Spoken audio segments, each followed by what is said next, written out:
It is amazing how much work it takes to put together a project like this.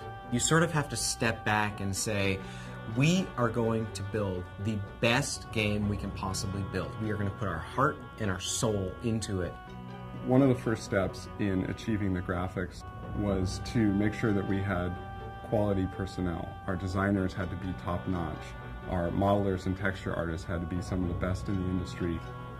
We had a lot of artists that were already using 3D Studio Max here at Presto Studios, so we started looking into the package and seeing how well it could do high-res, pre-rendered graphics for our game. The animators did a couple of tests early on, and the results were very positive.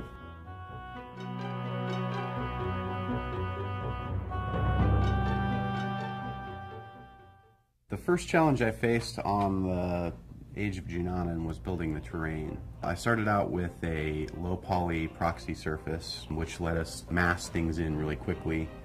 Then I took that and subdivided it down with a subdivision surface technology in Max called NURMS. Basically what this does is takes this kind of square, flat, low poly surface and smooths it out so it looks nice and smooth and organic. The next step of the process is to paint custom displacement maps for each of the pieces of geometry that will be in the terrain.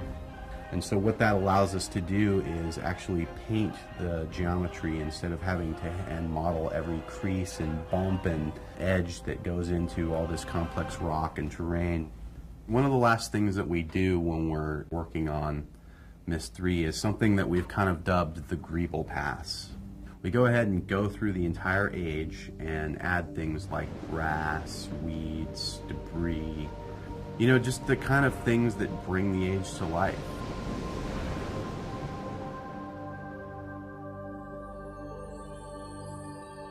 I think with Exile, we really felt we had the opportunity to push the boundaries of pre-rendered 3D graphics, to really create an exceedingly detailed, realistic world. What I really wanted the textures to provide for the player was that connection to the real world. The texture artists had a fairly large resource to draw from in the library that we've created over the last 8 years of developing photorealistic adventure games. But for Exile, in fact, we really found that the things that we were doing were so different that we needed to find new source material for almost everything that we did. The most difficult thing was to create textures that you couldn't really find a source for, but that had to look realistic. An example of that was the giant tusk building in Junanan. That texture had to be very recognizable as being sort of a bone-like structure, and yet the scale of it was just absolutely immense. And that texture had to hold up both from a distance without repeating and up close where you could see every little bump and crack in it.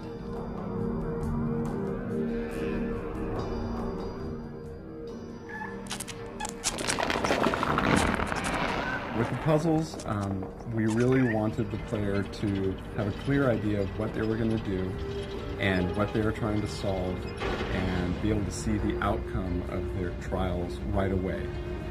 We decided to do prototypes very early on.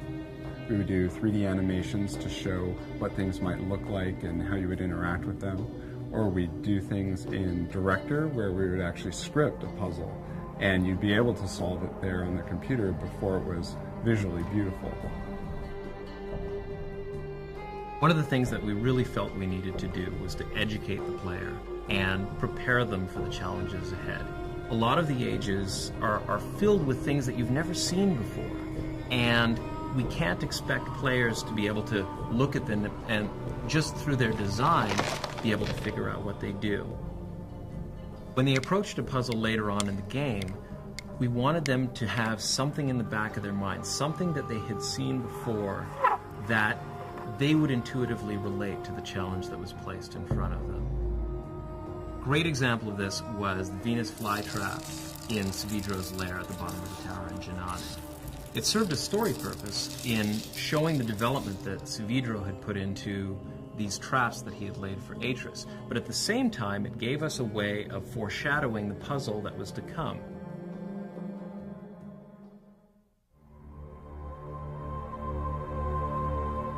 In my own opinion, I think that lighting was probably the most powerful tool that we had in creating these worlds. The mandate that I really put on each of the animators was to, with every scene that they created, to create something that would be a back-of-the-box picture.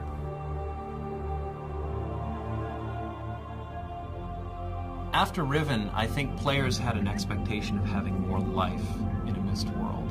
With the Squee, we saw a great opportunity to have a puzzle by manipulating that creature. The first step of my job for realizing the animation of the Squee was to build the model. Once I've got a good wireframe mesh built, then I go ahead and build the material that tells the surface of the Squee how it should react to light. The last part of that is actually building fur. We actually have a little plug-in in Max that models each individual hair on the surface of the Squee. Once everything is in place, then I go ahead and build a virtual skeleton that will sit inside the Squee, which is what I animate.